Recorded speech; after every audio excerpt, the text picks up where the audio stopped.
तर दुसरीकडे पाकिस्तानी नागरिकांना भारत सोडण्यासाठी दिलेली मुदत काल संपलेली आहे। भारत सोडण्यासाठी पाकिस्तानी नागरिकांची काल अटारी बॉर्डरवर मोठी गर्दी झाली होती। भारतात थांबलेल्या पाकिस्तानी नागरिकांवर आता कारवाई होऊ शकते। पाकिस्तानी नागरिकांना 3 वर्षांचा तुरुंगवास आणि 3 लाखांचा दंड आकारला जाऊ शकतो। तो मेडिकल व्हिसा असणाऱ्या पाक नागरिकांना उद्यापर्यंत भारतात थांबण्याची मुदत आहे।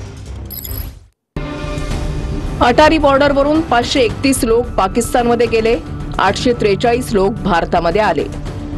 24 एप्रिलला 28 जण पाकिस्तानमध्ये गेले तर 105 जण भारतामध्ये परतले। 25 एप्रिलला 191 जण पाकिस्तानमध्ये गेले, 287 जण भारतामध्ये परतले। 26 एप्रिलला 75 लोक पाकिस्तानमध्ये गेले, 335 लोक भारतात परतले। 27 एप्रिलला 237 लोक पाकिस्तानमध्ये गेले तर 116 नागरिक भारतामध्ये परतले।